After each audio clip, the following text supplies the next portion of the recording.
Hello, and welcome back to Am I a Heretic, Episode 2 with Father Gabe Griggs. You already know how it works, so let me take this moment to say thank you for watching and for helping us grow this program. Liking, commenting, and subscribing help, but most helpful will be tuning in on Saturdays for new episodes and channel updates. With that, I'll leave it to Father Gabe. Okay. What is luck? Jeez. Okay. Oh wow. That's quite tricky. Um, I am not a big fan of saying something is a social construct. I'm very nervous to say that. Because it's measurable. I mean, we do quite a bit of measuring of luck. It's deeply rooted in history, and you can see it just abundantly today. I mean, look at the massive size of some of these gambling organizations like DraftKings and the other sports books. And you look in the Bible and they're casting lots. Even the apostles. Right. So it's very hard to say that luck is a social construct. I think luck is, but there are certain forms of luck that are most definitely socially constructed. Like someone being a lucky person, like someone having good luck. I think that's most likely the result of an optimist who views the things that happen to them in a positive light. You might say that that person is lucky because, well, they always feel lucky. They view everything that happens to them in a positive light. But clearly luck is related to the future. I don't think luck goes backwards in the same way. Of course, we don't travel backwards in time, so maybe, of course, there is something there that's not yet been discovered. But something about luck has to do with the unknown course of events of the future. But of course, we can prescribe luck to things of the past as well. Like when we describe, perhaps a heroic battle or something like that. Well, fundamentally, we agree that a lot of those things also come down to luck. Just firing an arrow. There's luck involved because you can use physics to explain why luck's involved. You have an arrow that has this, when you fire an arrow off the side, because the string's not perfectly aligned with the wood, what it results in is the arrow actually like going back and forth, and some people can use that amazingly to increase their accuracy. So there's some measure of luck that has to do with skill as well. Perhaps you don't have enough skill to be lucky in that same way. It's very, I don't know quite what to say luck is, because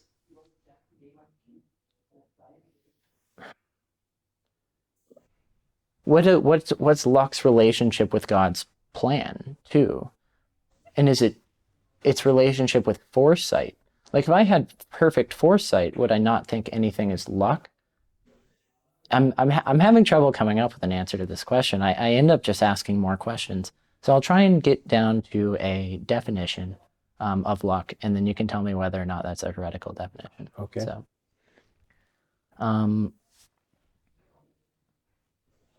luck, or the measurement of luck, is the quantification of the benefit of unknown future events for the person to whom the luck is ascribed. Definitely not heretical. But it's very dangerous territory, I think, because not everything can be luck. There's clearly a plan for us. I think where luck can become heretical is when, well, and also, excuse me, I would say there's a difference between being heretical and being out of line with the faith. So technically speaking, to be a heretic is to obstinately refuse correction by the church, the profession of some church teaching, and typically in a public way. um, so there's a very technical definition to heretic. For our purposes, more for a colloquial purpose, I would say that where you run into trouble with something like luck is when you get into the space of superstition, and maybe even what I would say would be something kind of like a neo-pagan conception of luck. So for the pagans, their concept of the future was largely determined by, or I would say, largely influenced by their perception of fate and destiny. And so you have, for example, people trying to read omens for whether or not they will be victorious in battle. You have even somebody like Saul, King Saul, the first king of the Jewish people, seeking to know what his fate would be. You have the blending of Christianity with kind of pagan conceptions of destiny, fate, and even in some sense, the philosophical realm. You have somebody like Boethius' Consolation of Philosophy. He has this wheel of fortune, is in that. So, where this becomes a very interesting theological question is what is the relationship? How do we, as Christians, conceive of the future and perceive the future and live into the future? Before I attempt an answer at that theological space, I will say that as a statistics person, I studied ACMS here at Notre Dame, did a year of graduate work at Purdue in stats. Of course, there are very mathematical definitions of luck, which is all good and well and interesting. Some people do seem to just kind of have the hot hand every once in a while. Most of that boils down to law of large numbers, convergence to the mean, things like that, which of course is very interesting. And human beings have generally gotten a lot better at controlling variability for our benefit. That's basically the whole rise of the insurance industry, for example, which has brought a lot of good into the world. All right, so that's the mathematical piece. Let's go back to the theology piece. Christianity is a pretty fundamental shift from a world of fate and destiny to a world of providence and vocation. In the world of destiny, somebody is destined to do something. Julius Caesar believed that he was destined to become the emperor, destined to die on the Ides of March. You have this sense that the gods are in charge and that there's just something destined there.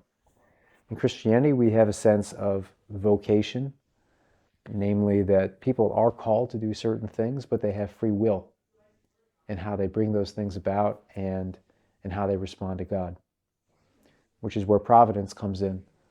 When we don't respond to God in the appropriate way, particularly through sin, we believe that God is ultimately bringing all things to a good conclusion, if not even a better conclusion, for us having fallen.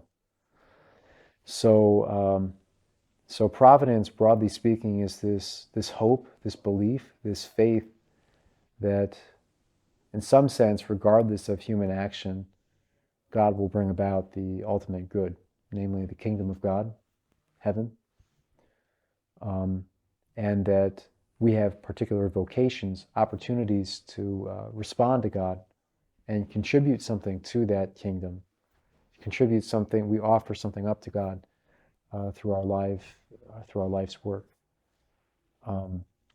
So instead of living with superstitious beliefs, the Christian lives with confidence and assurance that the future holds something good, and that they have a role to play in that future. That's my initial attempt. I'd be Okay, curious to hear I your definitely thoughts have on that. some follow-up questions. So, just very, like, I mean, this is almost an impossible question, so I'm going to try and rephrase it. But the question I want to ask is, like, when does God decide to intervene? But I guess a better question is, we see instances in the Bible, and as Catholics, we believe that it's not a deist God that creates and then things that happen, because I think that really that deist notion really fits very well with the concept of luck is almost running everything.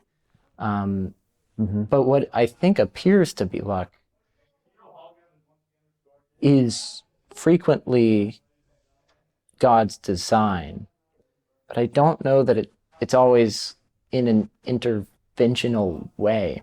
Like, I don't think you could go, all right, God, I'm choosing between two things. Now control this next coin flip. Because creation was made in a way in which normal distributions exist. So why? Well, I guess I'll put you on the spot in a little more aggressive of a way, because I think that could get maybe a better answer about it. Why should we believe a lot of these things that happen in the Bible when things that occur in the Bible might appear to just be highly unlikely events? Because there's like maybe dew, like not being on one, it's highly unlikely, but it's not physically impossible, and things like that. So I think a lot of your materialists and atheists will frequently take a viewpoint that luck almost does run everything. I see. So what are maybe some of the reasons that a Catholic wouldn't believe that? Well, I think I see the tack that you're taking, the course that you're steering us towards.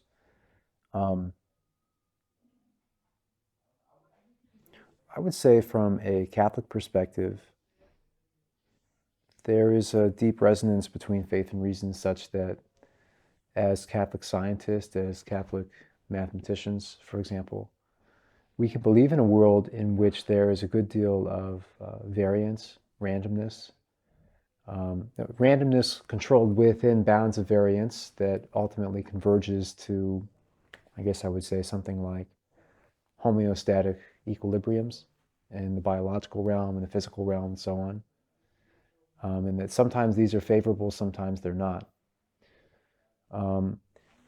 There is also not a conflict between a world that is governed by laws, or, more properly speaking, something like consistent patterns of physical and even, I would say, social, psychological behaviors, realities. And notice behavior itself is kind of a humanization of an inanimate object. Right. So these need not. There can be a resonance here or a harmony. And what I would say is that if God were to intervene all the time in creation, it wouldn't be miraculous. That's one thing. The second thing is that we don't exactly know how God intervenes in reality. I would suggest to you that the primary way in which God intervenes in reality is through human action, through the guidance of the Holy Spirit, through leading human beings to accept their vocation, such as Mary, Jesus working with the apostles, the Holy Spirit guiding the church. And the church, if you think about it from the perspective of the instrument by which God guides us, sort of a highway to heaven, literally, or kind of in juxtaposition to the highway to hell, a highway to heaven, like the clearest and most direct way to heaven. the church is this really complex institution that has developed many, many means of coming to conclusions about discerning God's will, discerning what is true, and what we should do next. And one of the main means of that is something like an ecumenical council, where you have many, many, many, many people giving their opinions, talking, writing lengthy articles, doing lifetimes of scholarship to contribute their part to that. So the way in which we as church navigate uncertainty in the future and live into the future is predominantly by trying to discern the will of God. Now, every once in a while, there are miraculous interventions. But I would say typically miraculous interventions, the vast majority of the time, such miraculous interventions are typically beneficial for the salvation of individual souls, maybe a few, whose the course of his or her life is changed by that intervention, say like Bernadette Subaru, Saint Bernadette who saw Our Lady at Lourdes, the 72 or so confirmed miracles from Lourdes. For the most part, those have bolstered the faith of those, who believe in God. For probably a many few, like that's a funny way to say it, but I would say the majority of people see something that they think is miraculous or not, see something the church would call miraculous, and based on their priors, either dismiss that miracle or accept it.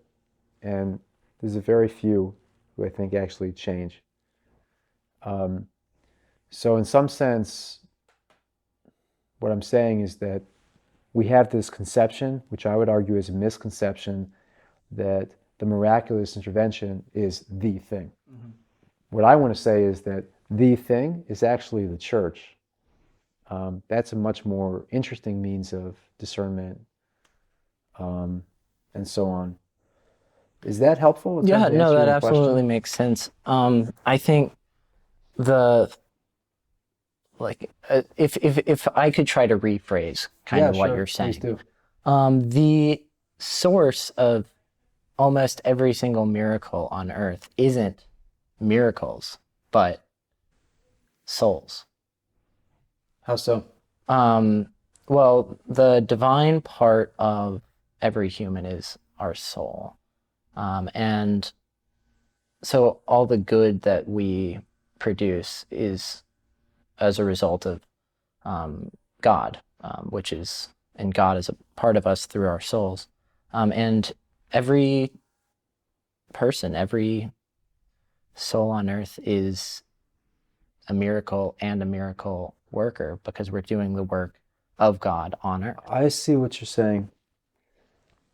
Yeah. Am I crazy? Did I take that way too far? No, I think I see what you're saying. And I think it is an extension of what I'm saying. Okay. Which is something like this. The primary miracle, to use kind of a broad sense, is the work of God in salvation history to bring people to Him, gathering them as a church, as a people. And the primary miracle, so to speak, is those people who do respond to God, who live their vocation well, who grow in holiness, and some of those become saints, recognizable here on earth. And I would be with you. For me, a lifetime of integrity, a lifetime of living a vocation well, is much more powerful from an epistemological perspective than something that may be miraculous, that may be a statistical anomaly, kind of an unknown biological phenomenon that hasn't been well studied or well explored yet. Right. So, for me, that's a much more convincing thing. The reality of the church, if you think about it from the perspective of the church being millions and millions, billions of people who have lived the faith well and handed it on, is a much more powerful miracle. That said, I spent a summer in Lourdes, 2 months in Lourdes, loved Lourdes, And I will say that there is also something beautiful about the actually miraculous. Um, it's not, it's often not a very convincing thing in terms of bringing somebody to the faith. Sometimes it is. Um, but there is something beautiful in that too. But if those exceptions were to become the norm, then we would, as a psychological rule, they would become boring to us. Yes. Even more so. Since I'd love to finish our discussion on luck. I think I have a couple more questions in just 1 second. Sure. But since we're on the topic of miracles, I'm hoping you have like an inside scoop on the alleged Eucharistic miracle that took place, I think, in North America. I want to say U.S. or Canada. I wish I had an inside scoop. No inside scoop. I'm pretty bad about being up on the latest stuff. Yeah, I mean, I saw they were reporting on it. The Vatican apparently like flew in to investigate or something, so it must have made it past the archdiocese. But supposedly, and I don't know if I read this right or if it's just media being media, but supposedly the Eucharist was on video because they were streaming the Mass when it changed into the blood or something like that. Like into the form of blood, even. Yes. I would be very interested in learning about that. I will say that one kind of miraculous artifact that I'm more familiar with is the Shroud of Turin. Okay. Which the Vatican, in fact, opened up to scientists to investigate and study. Now, there's some contradictory findings there, but from the little that I've researched this, it does really seem to be an amazing artifact, and I would encourage you to draw your attention there.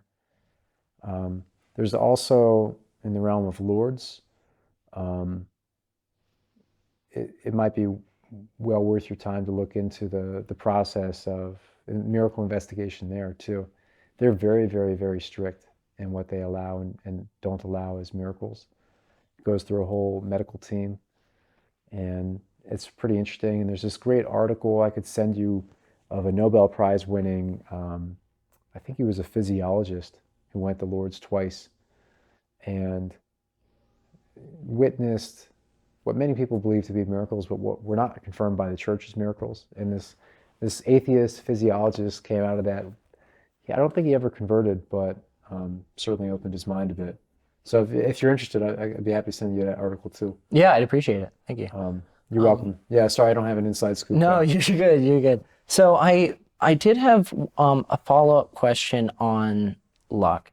So when we talk about the role that God plays on earth being primarily through the church and through her members and even people who aren't members of the church doing God's work on earth, it almost points me in a direction of there is no luck, but rather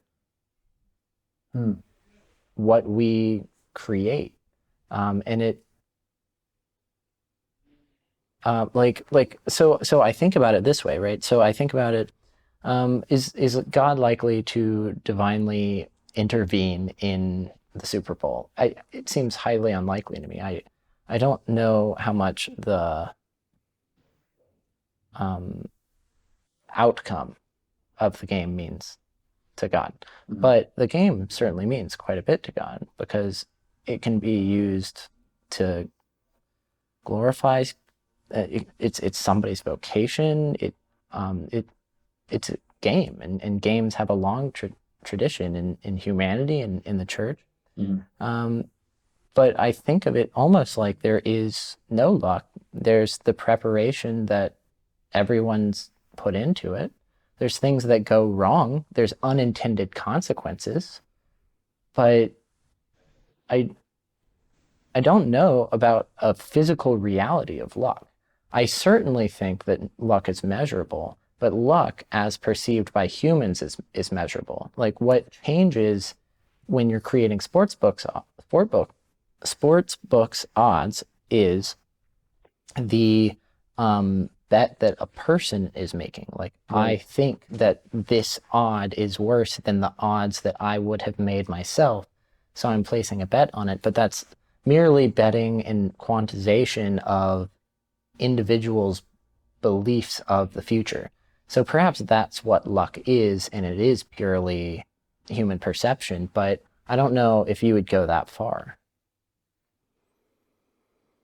I don't know enough about the physics to say, for example, whether or not with complete accuracy, say, for example, a die would, if you knew every single relevant variable with enough degree of accuracy, whether you could always tell which 6 is going to be up or the 4 or whatever. It does seem to be the case from my layman's understanding of the deepest level of physics that there's an element of randomness involved. Certainly from my perspective in math, one of my favorite things to study actually is randomness, chaos. Now chaos is interesting from a technical perspective insofar as it's a deterministic system that is chaotic. What it means to be chaotic is that a very, very, very, very small change in the starting conditions leads to a drastic change in the outcome as time plays itself out in the system. But essentially, I guess what I would say is that whether or not God chose to create a world in which there is variance, where there is probability involved, it seems to me that that's true. I'm going to try and summarize what you're saying there, and hopefully you'll agree with it. Yeah. Randomness is a fundamental underpinning of the world, and it's investigable in mathematics, physics. Randomness clearly exists, but the human condition is to vastly over-exaggerate the influence that this randomness has on our day-to-day lives. Yeah, and I think I would also add that for my brief definition of luck, I think it's a psychological phenomenon that is primarily a tool of perception and motivation that, and maybe also be an epiphenomenon of deeper feelings. Those who are optimistic will probably tend to think luck's on their side. Those who are pessimistic, it will probably be reflective of the feeling that they don't have a lot of luck. Gambling places are really good at manipulating this kind of perception. So yeah, I would agree. I think I would agree to a large, broadly that I think luck is predominantly a psychological phenomenon. And to tie it all back to say like casting lots for the 12th apostle, for example, I think that that's an example of, I think essentially what that is an example of is people being unwilling or unable to imagine a scenario in which they take responsibility for discerning who is going to be the 12th person in. And so essentially what they're trying to do is to offload that responsibility to some kind of objective, random reality. Right. And I think what I would argue is that over the course of time, we've gotten a lot better at understanding what discernment is, understanding through the mechanisms of the church what it is to do the will of God. Yeah, so it's... Thank you.